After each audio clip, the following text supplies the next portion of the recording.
Hi everyone, good to see you all again. Welcome to my session on tie and dye.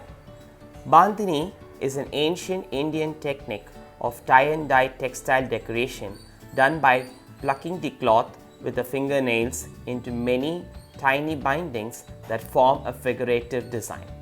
The term Bandhani is derived from the Sanskrit language which means to bind or to tie. Today, most of these Bandhani making centers are situated in Gujarat, Rajasthan, Sindh, Punjab regions as well as in Tamil Nadu where it is known as Sungudi.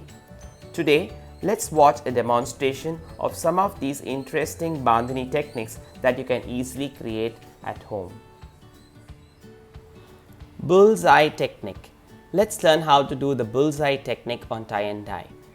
You need the following supplies for this technique: a white starch removed cotton fabric, Ziplock cover to save your finished work, a plastic cover or a bin cover, a bowl of water, 2 cups of water for mixing and adding with your paints, a palette, rubber bands, flat and round brushes from Faber-Castell acrylic paints. Now these colors are very versatile. The 12 acrylic colors that are there in this kit are very versatile. They can be used for any surface. They also have a pearl color in this kit for you.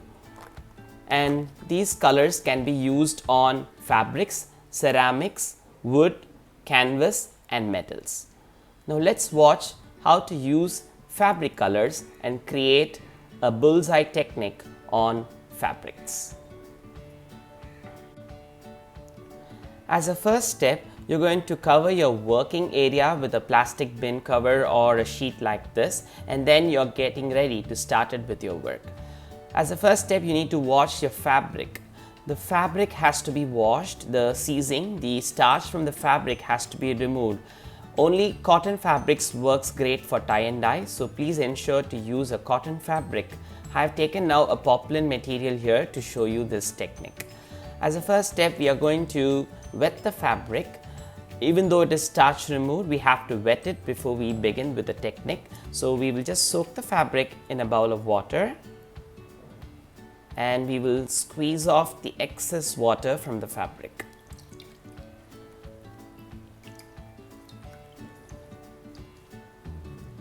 It's important that you drain off the water from the fabric.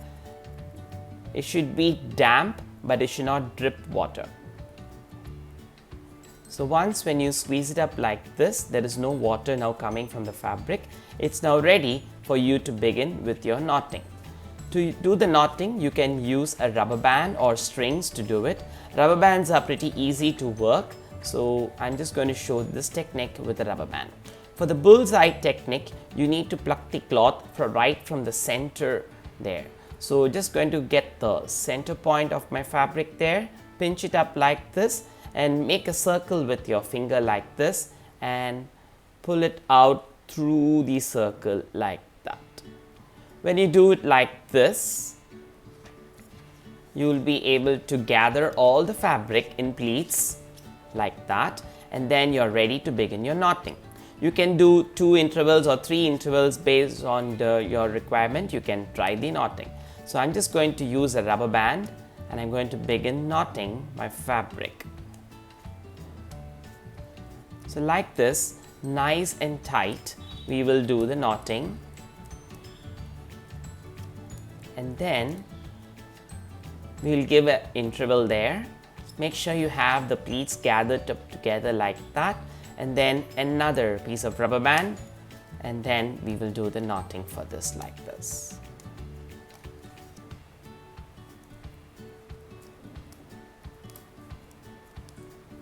Once when you finish your knotting like this, you are now ready to dye the fabric. You can use your fabric paints from Faber-Castell to mix in your palette and you can get ready with the dyeing process. As a next step, we are going to start mixing our fabric paints in our palette.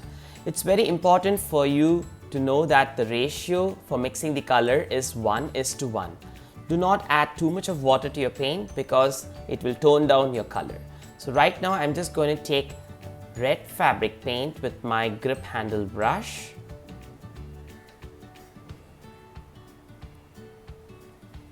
And to that I'm going to add a little water. 1:1 is the ratio. So nicely mix the paint thoroughly. Since our fabric is damp, the colors will penetrate very easily, so do not add too much of water. So like this, let's mix the colors and get it ready. I have now mixed violet and crimson in my palette with little water, and I've got it ready for application. Using the flat brush, we can apply the colors. You can choose any color scheme. I have chosen these two colors for the bullseye technique.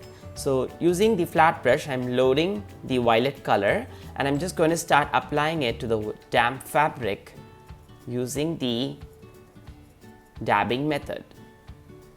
So just dab it with your flat brush.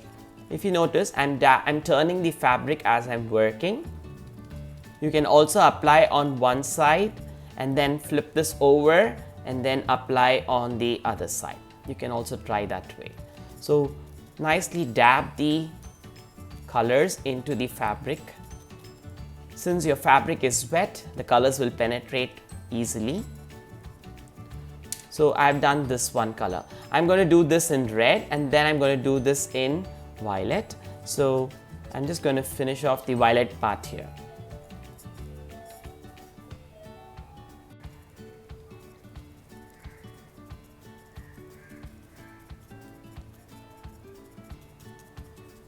So now that I've finished applying the violet color, you can now wash your brush and then apply the crimson red. First apply on one side and then you can flip it over and apply to the other side. Take time to push the color into the fabric. Same way on this side.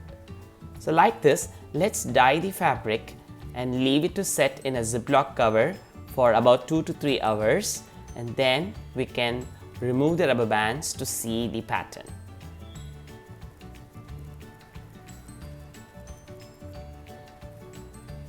So I'm going to leave this into a Ziplock cover like that, and we leave it to set for 2 to 3 hours. After 2-3 hours of drying time, the fabric can be taken out from the Ziplock cover and you can remove all the rubber bands to see the technique that we have completed. So I'm just going to remove all the rubber bands. Do not wash the fabric at this point, and let's open it to see the design. So this is how our bullseye technique would have come. You will have a center design with like circles coming all the way around like that. You can try the same technique even on other surfaces like t-shirts and cushion covers, and you can do a bullseye technique with tie and dye. As I said, the bullseye technique can also be tried on other surfaces like t-shirts and cushion covers. The completed work has to be left to dry for 24 hours, and after 24 hours you can reverse iron the fabric using your iron by setting it on cotton so that the colors are all permanently fixed to the fabric, and then it's ready for you to use it and you can wash it. Washing is always advisable to use a mild detergent to wash and a gentle wash, and always dry it in a shady area. So this is how you can do the bullseye technique using the tie and dye technique.